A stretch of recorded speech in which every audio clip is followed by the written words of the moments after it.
It's Thanksgiving Eve, and we are chatting about all the CW shows. It's CW Chat, and it's the winter roundup because all the shows are kind of doing their mid-season finales right now. We're getting excited for some of the new ones coming out in January, so we thought, why not chat about it? And we're giving the break to The Flash and loving some Arrow, Jane the Virgin, Vampire Diaries, iZombie, you name it, we're going to chat about it. I have some special guests with me today. I've got Lizzy Mills. She does Queen City DanceOut. She's an instructor. We've got JJ Sway with Throwdown Jones, the band. He traveled all the way from Asheville this morning. Pleasure to be And if you're watching from another state, that's a 2-hour tour.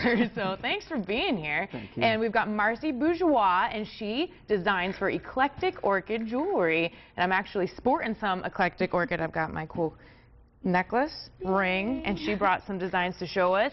What pop-up shops can we see you at coming up? On Saturday, I'm going to be at Small Business Saturday over in South End at Triple C Brewing.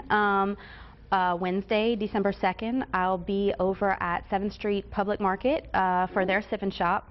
And the Vintage Charlotte Pop, they're doing a long pop. Yes, it'll be from December 11th to December 20th, so you can find some of my jewelry there. Yes, and all these pops, you know what? Jess is going to be super poor.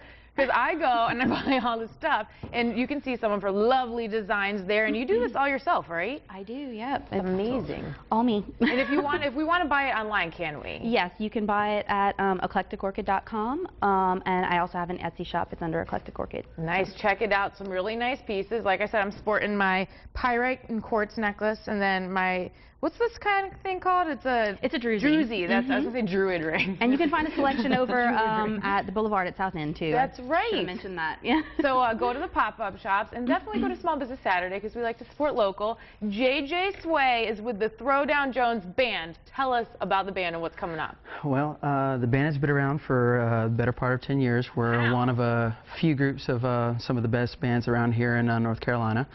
We're getting ready to do another show coming up here in Hickory, North Carolina, on a place called Wayno's Silver Bullet. Okay. So we've been around for a good time. I play lots of different roles in the band. Yeah. Currently, I'm their new keyboard player. Ooh, playing the keys. Yes, yes. Nice. But I have been doing utility also for them. So I've been doing live sound, some DJing for them, You've got some skills. things of that nature. I try. You try. I try. And where can we find you online? Online, well, there's a couple of, actually a few social media outlets that you can find me at. Throwdown Jones and JJ Sway you can find on Facebook. Just search for Sway or Throwdown Jones and you'll be on there. Instagram, you can find me at JJ Sway World Entertainment. Okay. And then also on Twitter. There you go. That's where you can find them, and make sure you check out Throwdown Jones. And Lizzy Mills right here, she is my little pal from Queen City DanceOut. She's an instructor. Where can we find your classes? You can find me at Trinity Episcopal School on Wednesdays at 7:05 p.m. and at Cruise Road Rec Center in Matthews at 10:30 on Saturdays. On Saturdays, yes. And I know because I go. Yes. And we also have classes every day of the week. You can find out more on our website, queencitydanceout.com. Because we don't work out, we dance out. And I know this because I'm a member of Queen City DanceOut, and that's how I met Lizzy. I take a lot of her classes, and she's a good teacher. So make sure to come and see her at some of her classes. And you guys are also going to be at Small Business Saturday. Where are you going to be located? Yes, we are going to be at Triple C Brewery in the warehouse, next to the DJ booth. As you so do. We can dance. As you do. And I believe your Instagram name is at Queen City DanceOut, and you can find them on Twitter at QC DanceOut. So look them up, take some classes. It's a lot of fun. Get those mad moves. So speaking of mad moves, CW is moving around their schedule, and we've got a Vampire Diaries fan here, Miss Lizzy.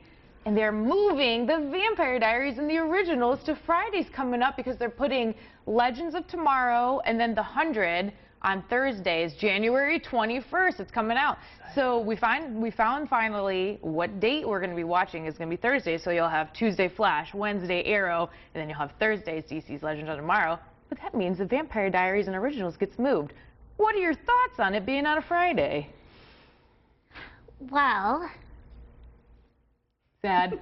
Yes. It's a sad thought. I am sad because Friday's not the best slot. It's kind of the Probably death sentence. It is It is, which makes me very sad because I love that show. That is like our, if I'm not home at 8 o'clock on a Thursday, my husband's like, I'm watching without you. I'm sorry. It's a no game. It is it's our very favorite. But I also happen to usually be home at 8 o'clock on a Friday, so I'm not going to cry just yet. So she can watch it, you can DVR it, and then you can usually catch the episodes on CWTV if you miss them.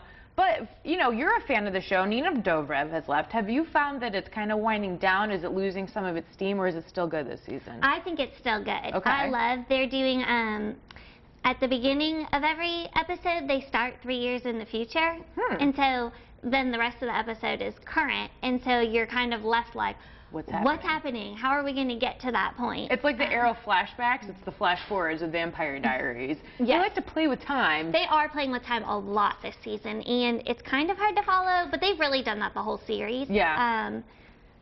It's not as hard to follow as it was when Nina Dobrev was playing 2 characters. I couldn't handle the doppels. And you had to watch the hair, or 3 characters at one point. Yeah. I get very confused. We're delving into that, as JJ knows, with the Flash. Yes. There's like a bunch of dual characters. Yeah. I think we're going to see a lot more, and I love the Flash, but it's going to get confusing. I also wonder if the actors like really what they feel like about doing dual characters. Yes. You know, I if think they it's have a quite lot. fun. Probably, yeah. Getting to do just like really different contrast in their characters and their mannerisms and the way I just think it'd be really fun and cool. It's almost like doing 2 jobs. I wonder if they're like, can I get more pay? Right. I'm sure they're doing fine, though. Do you prefer Harrison Wells or from last season or this season? Or Harry. Harry? Yeah, I don't know, Sketchy Wells. Sketchy Wells, yes, yes. Hashtag Sketchy Wells. I need to make a shirt. Yeah, I know, right? I totally wear that. I don't know. They're so different. They're so different, especially on the episode for Enter Zoom. Yeah. You know, you got to see that he was very, I don't know what the word is, he's just very aggressive. Yes. To where the other one was more passive. Yeah, very passive. Didn't do, he talks a lot more, takes liberties with people's names and everything like that, to where Wells was a little more reserved and somewhat respectful, but I think it's because he just had a bigger agenda at hand. Yeah.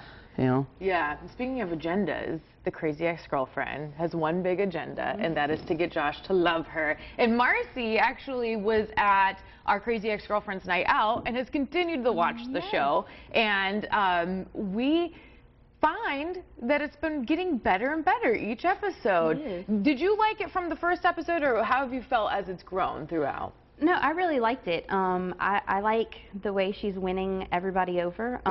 She's kind of quirky and a little nuts, but everybo's starting to love her. I find the last 2 episodes have been a little bit more serious. I mean, there's still some song and dance in there, but they've been a little bit more serious. But I think it's really good. I do too. And I agree with what you're saying about being serious. I think it's smart that they've delved into topics like her dealing with anxiety and depression, and they do it in a comedic way, but it's a very real issue that, I don't know, I haven't seen a show really address it in that way, where it's a straightforward, this character deals with a lot of these problems and is a very realistic thing. It's very smart. Yes, it is smart. Do you think that we need more of these kind of female characters being very realistic female characters on TV? Oh, I think it's not a bad thing for people to see. I mean, I know it's titled Crazy Ex-Girlfriend, but really she's coming from a place of, I think she had this little bit of a breakdown, or and she's basically just trying to find that one time in her life where she was happy, and that was with Josh. So, but I think moving over to West Covina, she's making friends, and I think there's going to be a lot more over there for her. Exactly. So you think it was a better choice? Yeah, it's like totally like a breakthrough for her, and I think we're seeing that with each episode. So now, are you Team Greg or Team Josh? I'm Team Greg. I'm kind of Team Greg too. I mean, he gets her. He's just like her. I think they've both kind of had similar upbringings, and I think she thinks of Josh as like that one time when she was happy, but I think she's kind of starting to see Greg as something more. Yeah, so maybe like the clouds are parting. I really think that there's not that I don't like the character Josh. I love Josh. I don't get it though. Why I love Josh, but I think he's more of like a friend. You know, he's fun and what you said about her, it's like a memory. Yeah. She's in love with the idea of Josh. Right, exactly. Not so much Josh. Exactly. Have you liked the new Cedric Yarborough character, the guy from, remember Reno 911? He was Paula's love interest this last episode. Oh, yes. Yes. Yes. Oh, I like him. He's a good actor. Yeah, and I think she actually made Paula kind of open her eyes to her situation. So, yeah, they really are looking at some complex issues, and they are. You know, they're making it easy for everyone to see and understand, so in a comedic way, but yeah. Yeah, and that's the thing. If you do it with a little comedy, you can get away with a lot in song and dance. I like some of the songs. My favorite one this season has been, there's a boy band. You guys should cover this. It'd be really funny. Josh was a boy band character, and they like multiplied him to a bunch of different Joshes, and it was pretty funny. And Jane the Virgin, another strong female character. Man, this season, every time I watch the show, I'm like, oh my gosh, her acting's incredible, and they really do a lot with the plot that is still surprising. After you see an episode and you think you know where it's going, and then they're like, oh, the narrator will be like, just for a second, I forgot to show you what happened right before. Have you been watching Jane the Virgin? Mm-hmm. Yeah. Yeah. How do you feel about the season so far? I like it. I like that right now Michael's a little bit out of the picture. Yeah. He's not my favorite. Are you caught up from this week? Yes. Yes. Yes. So, I thought it was easy to not like Michael. So last week when he got in trouble, I was happy. And then when he snuck back in at the end of this episode, I was like, ah. They do it. They hook you back in with him. They do. And that character is so lovable. So are you Team Michael or Team Raphael? Oh, definitely Raphael. Really? No, why? He's so hot. Okay, that's Honesty. Based on looks. But I think like. Well, plus he cares about the baby. I think True. more. But after, I think, well, because it's his baby. But I think after this, well, do you think she's gonna? He did some bad things. Some shady things. But do you think she's gonna leave Raphael now and go back to Michael, or just like peace out? Do you think she'll ever have another love interest on this show? Oh dear. If he's hot, I'd be okay with it. If you really know, CW, it's it's all gonna be hot. He is. Yeah. Like, even like the dweeby characters on CW are like, well, they're pretty good looking. You know? That's the show. Important to me as a viewer. Yes, and I think like this show and like Crazy Ex-Girlfriend, CW is doing a stellar job of casting females that are not your stereotypical Hollywood female, and they're not being overt about it being a diverse female casting, but they're doing a really good job of, it's not like, I am the Latin girl in this show. It's just, they do it very straightforward, it's regular, and she's for everybody to love, and I think they're doing a really good job of that. And it's definitely something that's needed on network television. Yeah. And I can't think of a lot of other shows on the other networks that are doing that. Because even if you look at like Supergirl, blonde chick, that's typical, you know. And I haven't watched Supergirl because I don't. But speaking of superheroes, Arrow, which I'm representing. Represent. So Arrow crossover, it's coming up. I'm so looking forward to that. It's going to be so awesome. The last one that they had was great. It was. You know, and from a business standpoint, it did help the ratings quite a bit, and it just totally catapulted Flash. So I love seeing the worlds merge. I know that there's this. Everybody keeps talking about it. There's this kind of a legal battle going on between what characters can be brought in. And a lot of my friends and I, we stayed up quite a while last night talking theories and things like that. Who could they bring in if these issues were resolved? And there's some pretty crazy theories out there. So what's a big theory you've got on the show? The biggest theory, I've noticed that a lot of people on Flash that watch Flash, and that's the big thing right now, is who is Zoom? Yes. Why is Barry's dad out of the picture, and why does he just come back? Is it Barry's dad? You know, when Barry's dad comes back, he doesn't seem to be very fatherly. Why is he so disconnected? Is it because they haven't seen each other in a long time? It's but awkward. There is a theory going on out there that I haven't heard a lot publicized, which is that the theory of the black racer, which is from the comics, and whether or not Zoom is really not a person at all, but actually the entity of death. Ooh, that's deep. Yeah. The entity of death. There's been a couple of times in comics where that has come up, you know, especially around the time that that Barry became the Blue Flash Yes. and went back in time to fix things. So I wonder if, you know, I think, is it Marvel that does Venom? Is Yes. It, and isn't that like a force that's on the characters, and it's not, they're not Yes. evil, but it's like something that sticks to them and makes them evil? Wonder Yeah. if Zoom is like that. it's possible. Look at me pulling out comic book stuff. Just reading the internet. Because I've read all of the books. I haven't. How do you like Damien Dark as a villain this year? Oh, man. It's really funny because we're just talking about grounding roles, and that is a current theme that you can see throughout all the shows. Yeah. Is that the characters are being grounded, you know, the stories are very grounded, but here's where you get really into the a sticky situation on what you're doing with story plots, because Damien Dark is so outside of the realm of what is grounded. Yes. You know, you saw when Oliver went back to Nanda Parbat when they're doing the flashbacks, and how he was one of the soldiers that's within the coalition there, and they're going around and trying to find things that have to do with magic, which is what Damien Dark is all about. Yep. You know, so gotta tie in when you somehow. start to do that and you start branching out into metahumans and things of that nature, then you have to be really careful, because at some point you're not going to be able to get away from, you know, talking about certain things. Like one of the things that people are talking about is how long are they going to be able to go, especially within Flash, doing what they do without mentioning the Justice League. That's true. Probably not that long, and they kind of hint at it. And in the Legends of Tomorrow promos, they actually say, I have seen was it a Dark Knight fall and a Man of Steel die, or something like that. Right. So they reference Dark Knight and Man of Steel, which you know is Batman and Superman. So I don't think they're going to be able to show them on these shows, but I think they may allude to them. And I know Superman was in the Justice League. Yes. And was Batman? Yes. Okay, so I don't know. And then there's the Justice Society. One of the group of the founding members of the Justice League. Okay. So yeah, I feel like DC's Legends of Tomorrow may answer some of those questions, or it'll be a way for them to kind of play with that idea. It's almost like that's a Justice League in a way. In a way, yeah. Yeah. Maybe because people have wanted it so badly. Do you like Damien Dark or Zoom better? What's the better villain? Oh man, that's really hard. I would almost have to say Damien Dark more, just because in a show standpoint he is more involved. Yeah. Whereas Zoom just kind of, you know, appears, you don't know anything and he's about there. Zoom. Zoom is more of the mention. Yeah. You know, where Damien Dark is actually present. Yeah. So I like that. And speaking of big bad villains, on iZombie they've introduced a new bad villain. Stacy Boss, I believe is his name. Have you been watching iZombie? Yes. Yes.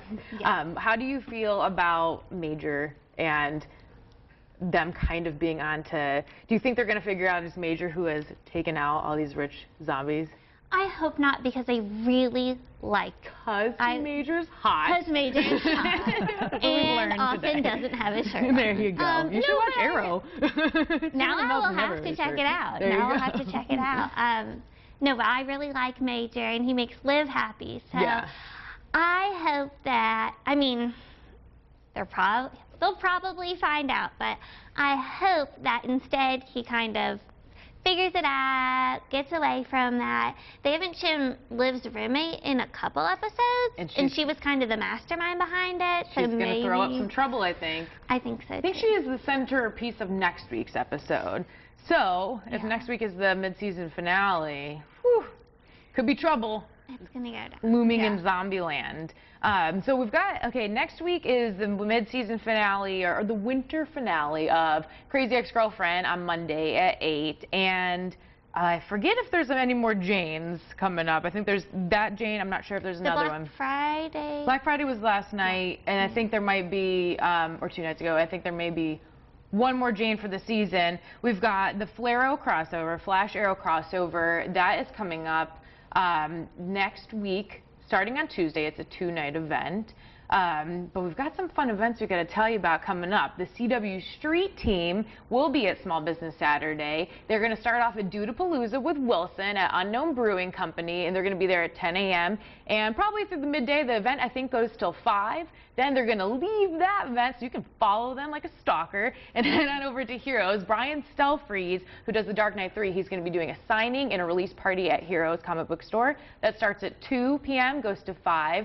Then next week, December 1st, we got some fun events coming up. The Falero crossover. We're going to actually have a little viewing party coming up at Good Bottle Company off South Boulevard. So we're going to be able to watch the show together live. I'm going to do a live flash chat following the show.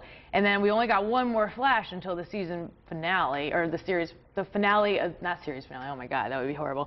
The season finale of winter, mid-season. And then they will have another episode the next night with Arrow at 9 or 8. Lots of stuff coming up. The Legends of Tomorrow trailer, big deal. Looking. Huge deal. Huge deal. Yeah. How do you feel about the character choices for Legends? Do you think they picked some good ones? I think so. And it goes back to what we were talking about. You know, I'd like to see a crossover between maybe all three. Oh, I think they will. I think that would just and be you know really what? awesome. I think it's helping clear out a little bit of the clutter with all the characters. It's getting a little bit too many storylines, I think, in some of the shows. So I'm kind of glad that this Falero crossover is going to be a really big jumping off point for this Legends of Tomorrow premiere coming up January 21st. I think that'll help kind of take out some of those characters to clear the storylines for Zoom and Damien Dark. Yeah. And I think that's super necessary at this point. And The 100 is coming back.